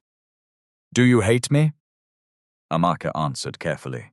I hate what you did. I am still deciding what remains between us after accountability. He nodded once.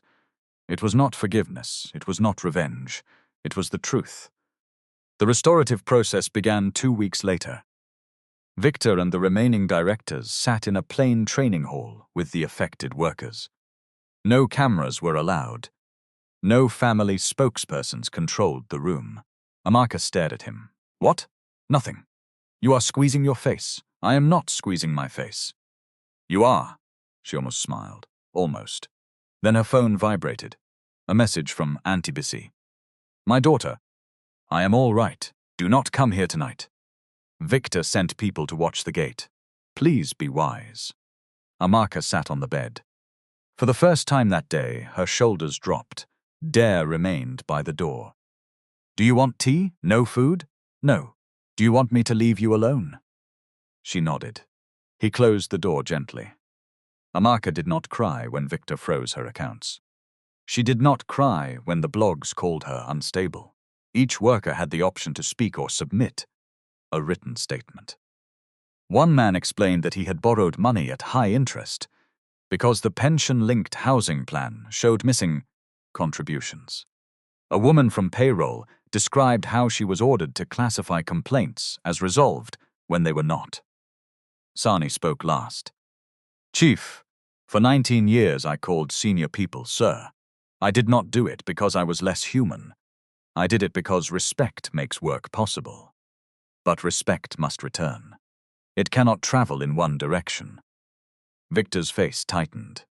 He did not interrupt. Under the approved recovery plan, the company paid all 23 pension accounts with interest. It reimbursed documented loan penalties caused by the missing contributions. She did not cry when security carried her boxes outside. She cried in Dare's small spare room because the towel had been folded for her. That kindness broke what cruelty could not.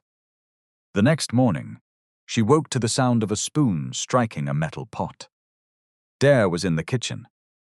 What are you cooking? She asked. Oats. That smell is not oats. The pot has history. She opened the cupboard. 3 plates, 4 cups, a bag of rice, gari, beans, tinned tomatoes, groundnut oil measured carefully inside a clear bottle. Do you always live like this? Like what? Counted. I know what enters and what leaves. The 2 injured workers received medical coverage and compensation for lost workdays. 67 workers were paid for the shutdown period through a combined insurance and company fund. The scholarship program was moved into an independent trust. The trust deed prevented any single family member or company executive from suspending awards as leverage. 47 current students retained their funding. Future recipients would be selected by an external panel. Amaka asked that the program include a new course on professional ethics, workplace coercion, and reporting unsafe practices. She taught the first session herself. She stood before a room of young engineers in a pale aqua suit and placed 3 objects on the table. A sample tag, a flash drive, a payslip. My family employed 3 accountants and still claimed not to know where 47 million naira went. Dare served the oats. People often know. They only prefer a version that protects them. She took 1 spoonful and reached for sugar. There was none. Where is the sugar? I finished it. You did not buy more? I was suspended yesterday. The statement was plain, no self-pity. Amaka put the spoon down. I have money in another account. How much? She checked. 316,840 naira. Good. We make a budget. We? You are staying here. Electricity, food, transport, data, legal fees. Write them. She gave him a look. Engineering failure does not always begin with a crack, she told them. Sometimes it begins when somebody says, "Just sign. We will correct it later." Sometimes it begins when a worker is afraid to report missing money. Sometimes it begins when family loyalty is used to silence professional duty. One student asked, "Ma, what should a junior employee do when a powerful person gives an unsafe instruction?" First, protect life. Second, document facts. Third, use lawful reporting channels. Fourth, do not exaggerate. If the beam has not failed, do not say it has failed. If the test is incomplete, say it is incomplete. Truth does not need decoration. Another student asked, "What if speaking costs the job? I manage project budgets worth billions, and you did not know the price of sugar yesterday." That time she smiled. It disappeared quickly, but Dare saw it. By noon, they had divided her remaining money into 4 parts. Essentials, transport, evidence preservation, emergency. Dare refused to accept rent. Amaka refused to stay without contributing. They settled on groceries and half the electricity. It was the first decision they made, without fear standing over them. Later that afternoon, Uche Daniels arrived. He wore a navy suit despite the heat and carried 2 leather files. He greeted Dare with a handshake that was too familiar for a first meeting. "Your phone is off," Uche said. "I know," Amaka paused. "It may. That is why organizations must build protection, and why workers need collective support. Courage is not pretending consequences do not exist. Courage is seeing them clearly and refusing to make another person pay with their life." At Adeyemi Maritime, Dare created a separate welfare and training program for security personnel. He had not forgotten the Grey Shield supervisor who signed the suspension letter while whispering an apology. Dare did not blacklist him. Instead, he invited representatives from several security firms to a policy meeting. The new contract standard prohibited clients from assaulting, degrading, or using guards for personal errands outside agreed duties. It required overtime reconciliation within 30 days. The Court of Appeal moved the ruling date forward. Amaka looked between them. Dare's jaw tightened. When? The same day as the ceremony, between 10 and noon, depending on the cause list. Can it be postponed? Not safely. The opposing trustees are trying to pass an emergency resolution before the ruling. Uche finally turned to Amaka. "Engineer Ibe, Barrister Daniels. I understand you need independent counsel. I have referred you to someone outside my chambers. Your interests and Dare's may overlap, but they are not the same. That distinction must remain clear." Amaka appreciated the bluntness. "Thank you." Uche set one file on the table. "This is a draft waiver. It created a confidential complaint channel and funded legal support when guards were falsely accused during duty. Some executives complained that the terms were too strict." Dare replied, "A guard is not furniture placed beside a gate. If your company cannot treat workers as people, our company does not need your contract." The Grey Shield regional supervisors attended the meeting. Afterward, he approached Dare. "I failed you," he said. "You failed the truth," Dare answered.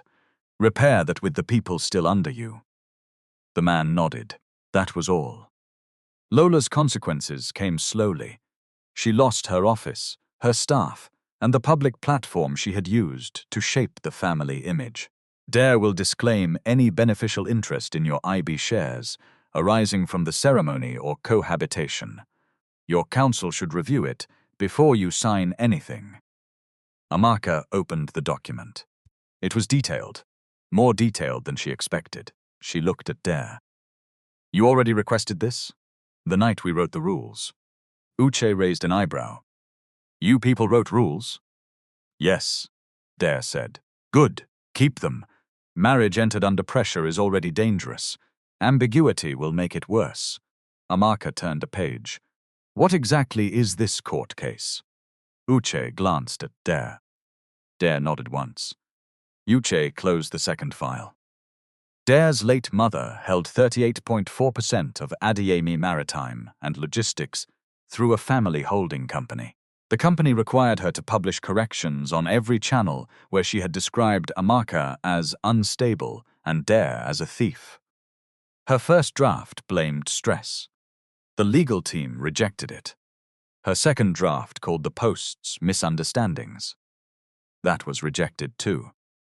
The final statement named the false claims clearly and withdrew them without excuse. For someone who had built power through controlling the story, being required to tell the truth was a severe punishment. Marcus's fund terminated his management role after the device and payment findings were confirmed. Civil proceedings sought recovery of the 47.3 million naira and related losses. Regulators continued reviewing whether additional offenses had occurred. There was no instant courtroom confession. After her death, the trustees disputed the transfer of voting rights to him. Dividends were frozen. Access to the corporate estate was restricted. Dare challenged the trustees after discovering that safety budgets had been cut across 3 marine terminals. Amaka stared. Adeyemi Maritime? Yes. The company with terminals in Apapa and One? Yes. She looked at Dare again. You worked there? I was Director of Risk and Compliance. You said risk management. I did. You did not say director. You did not ask. Amaka stood. Do not do that. Dare remained seated. Do what? Hide behind the exact shape of my question. There was no judge delivering 5 sentences in 5 minutes. There were filings, interviews, adjournments, audits, and contested evidence. Justice moved slowly, but it moved. Before that visit, Amaka returned to Harbour Heights on the morning reconstruction began. The tower no longer carried the shine of a prestige project.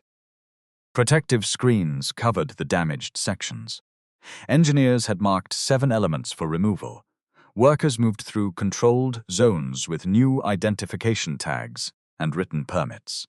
At 8:43 a.m., exactly the same time she had first examined the cracked beam, Amaka stood on level 14 again. She wore an orange safety jacket over a pale blue shirt. Sani stood beside her. For several seconds, neither spoke. Then he pointed toward the beam. You let me believe you were a mid-level security employee who had always lived this way. I told you there was a corporate inheritance dispute. You left out a company valued in tens of billions. Uche cleared his throat. I should step outside. No, Amaka said. Stay. I want a witness. Uche sat back. Dare folded his hands. My mother's shares are worth money on paper. I cannot vote them. I cannot receive dividends. I cannot enter the executive offices without a court order. For 18 months, I have lived on what I earn. That is not pretending. You could still be worth billions. I could also lose the case. They will remove it this afternoon. Amaka touched the inspection mark painted across the concrete. I kept wondering whether I was too severe that day, she said. Sani turned to her. Ma, people who benefit from silence will always call caution severe. I also wondered whether I should have gone outside the company earlier. You should have. His honesty made her look at him. Sani did not withdraw the words. You had more power than us, he continued. Even when your uncle controlled your office, your name could reach places ours could not. You tried, but trying late still has a cost. Amaka nodded. You are right. I am not saying it to wound you. But you knew this reveal might happen on the wedding day. I knew a ruling might happen. I did not know the result. Did you agree to Victor's arrangement because you expected to arrive as a rich man and disgrace him? No, then why? Because 187 guards were threatened. Because 47 students were used as leverage. Because you were being pushed toward a man who put his hand on you after you said no. That does not explain why you hid the size of the case. Dare's voice dropped. The people opposing me sent investigators to a woman I dated 4 years ago. They questioned her employer. They examined her bank records. I know. Below them, a crane lifted replacement steel into position. Each bundle carried a visible manufacturer code. A quality officer photographed the markings before accepting delivery. 2 workers signed the receipt. The record uploaded automatically to an external audit archive. The new process was slower. It was also honest. Amaka gathered the site supervisors and workers near the temporary briefing area. She did not stand on a raised platform. She stood among them. From today, she said, any person on this site can stop a task where there is an immediate safety concern. That right does not belong only to engineers. It belongs to the person whose life is exposed. A young electrician raised his hand. Her promotion disappeared. I decided no one else would be dragged into my dispute before I could protect them. And you think silence protected me? No. The answer was immediate. Amaka paused. Dare continued. I think I made the decision for you. That was wrong. The anger in her chest shifted. He did not explain until he became innocent. He admitted the harm. Still, the harm remained. I need space, she said. You have it. She took her laptop and entered the spare room. Uche waited until the door closed. Then he looked at Dare. You handled that badly. I know. You are fortunate she did not carry the kettle on your head. What if a supervisor punishes us later? Report it through the external channel. Retaliation will be investigated separately. But I will not lie to you. A written policy is only paper until leaders enforce it. Watch what we do, not only what we announce. Sani looked toward the workers. That means we also document properly, he said. No false alarms because of personal quarrel. No hiding danger because the deadline is near. Amaka nodded. Exactly. Safety authority is not a weapon for revenge. It is a duty. When the briefing ended, one of the injured workers approached her. 2 of his fingers were still stiff from the fracture. My wife asked me to thank you, he said. The kettle has no water. Uche sighed.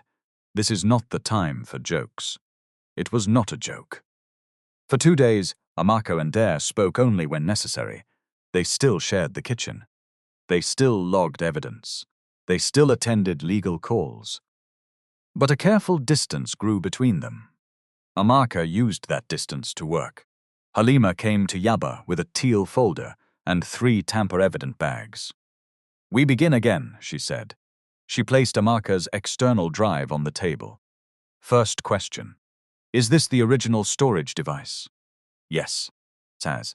Has anyone edited the files? I copied some photographs into a presentation. Then the presentation is not primary evidence. We preserve the original images separately. Amaka shook her head. Thank Sani. He pulled the alarm. I thanked him already. Then thank yourself for leaving when the alarm sounded.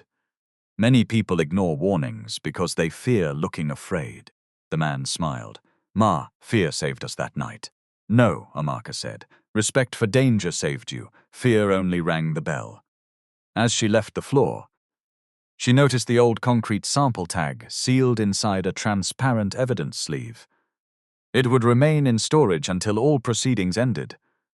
The weak beam would be removed. The record would remain. That was how repair worked. Not by pretending the damage had never existed, but by making sure the next structure carried the lesson. Halima showed her how to create checksum records for each file. They made 2 read-only copies. One went into Uche's document safe. One went to Amaka's independent lawyer. The original remained sealed. Sani's delivery notes were photographed front and back. Each image included a scale marker and date card. His voice note was downloaded in its original format, not converted through a messaging application. People think evidence is simply having the truth, Halima said. It is not. Evidence is being able to show that the truth was not changed after you received it. Amaka wrote every transfer in a log. Date, time, person, purpose, signature. Dare watched from the doorway but did not interfere. When Halima left, Amaka held up the logbook. 3 months after the cancelled ceremony, Amaka returned to Dare's Yaba flat for the first time since moving Aunt Bisi to Magodo. The same brown sofa faced the same television. The same 7 books sat on the shelf. A new bag of sugar stood in the cupboard. She lifted it. Promotion has reached the kitchen. Dare smiled. I can afford 2 bags now. Chairman behavior. Interim chairman. She sat at the small table where they had built the first evidence log. Dare placed tea before her. No assistant entered. No driver waited downstairs. I thought you would move, she said. I bought the flat from the landlord. Amaka blinked. You bought this building? This flat? You were right about the chain. Dare nodded. That does not make you right about everything. I know, the distance remained. But it was no longer a wall. Sani visited after dark on the 10th day. He arrived wearing a cap, pulled low over his face, and carried a nylon bag that appeared to contain bread. Inside the bread wrapper were original delivery slips, a flash drive, and handwritten lists from workers. I cannot stay, he said. They watch the site gate. Amaka offered him a chair. He did not sit. What is on the drive? Procurement voice notes. One message from Marcus. He told the contractor to replace the labels before inspection. Did you record him? Why? Because I like it.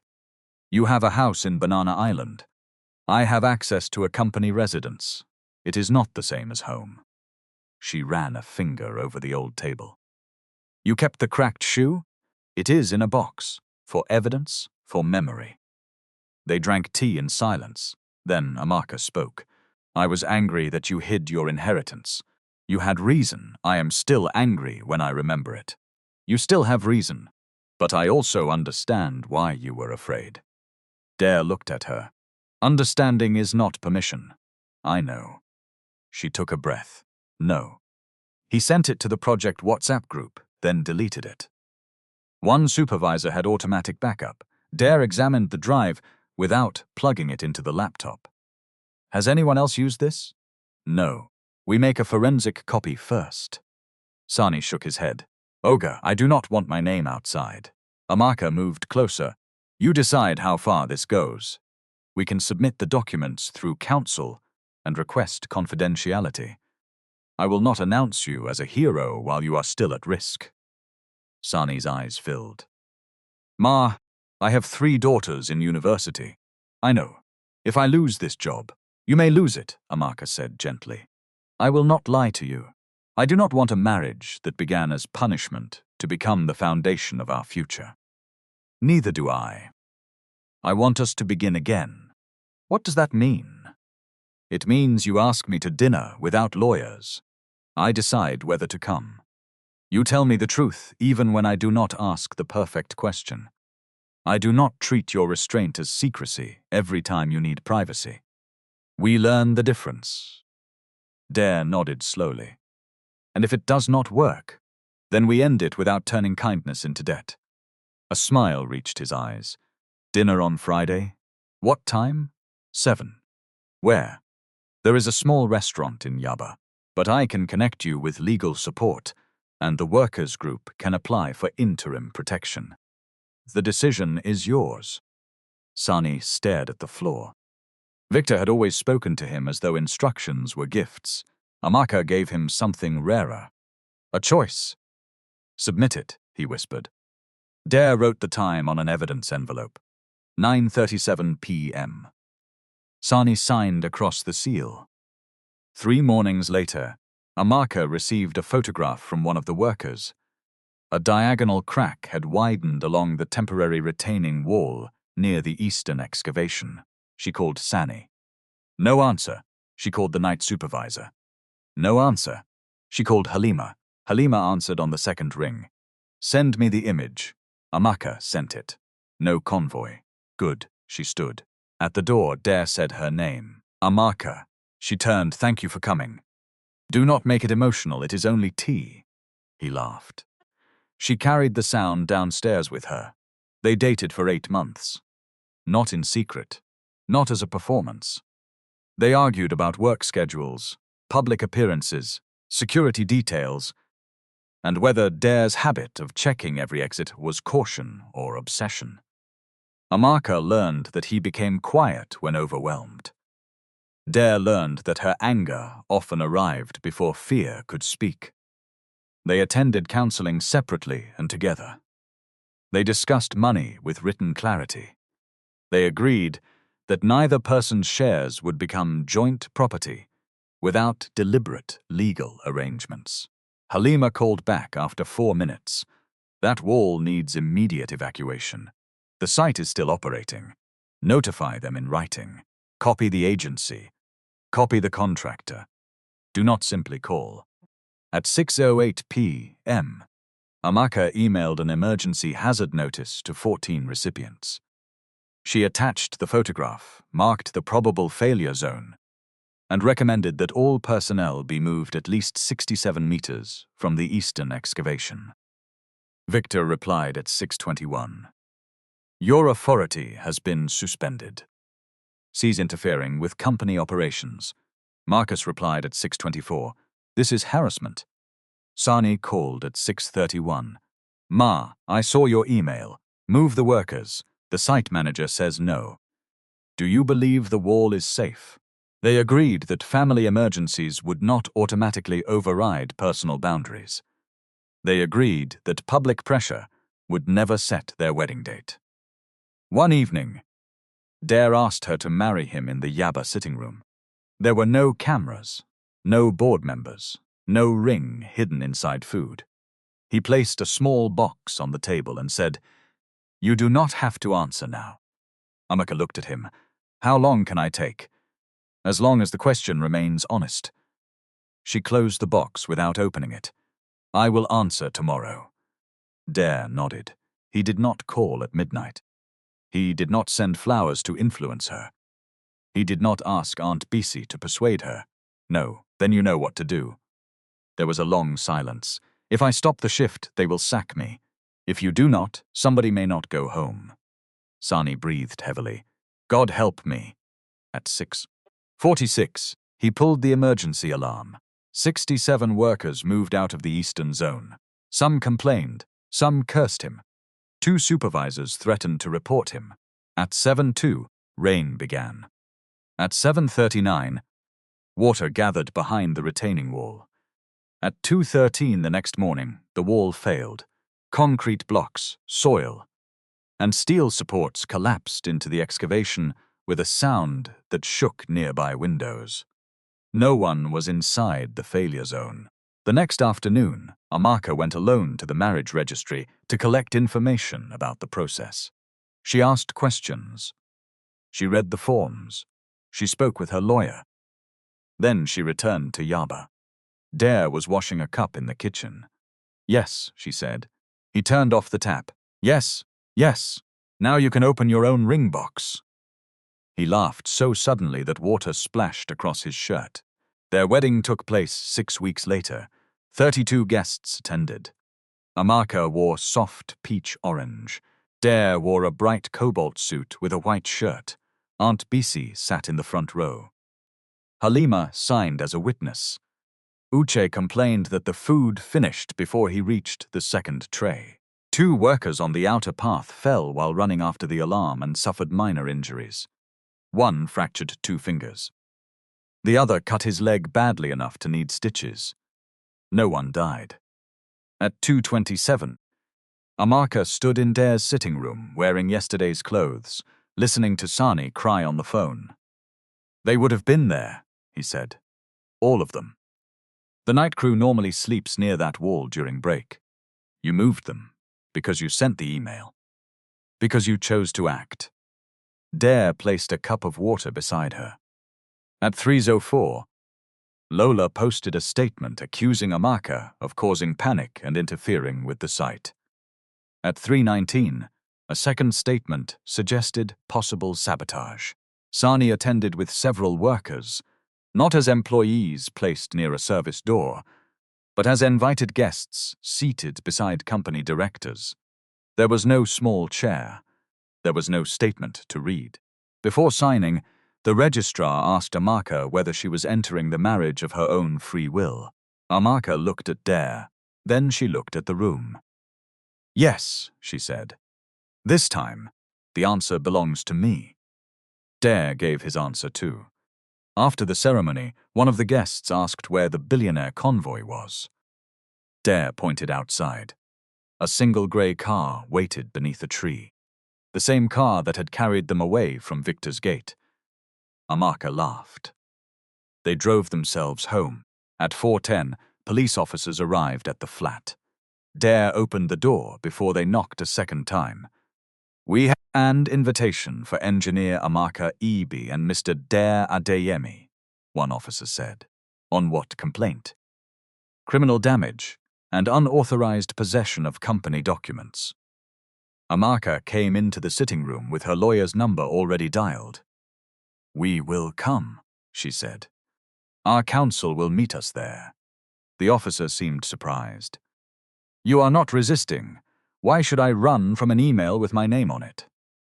Dare took his jacket. They went to the station with Uch and Amaka's independent lawyer.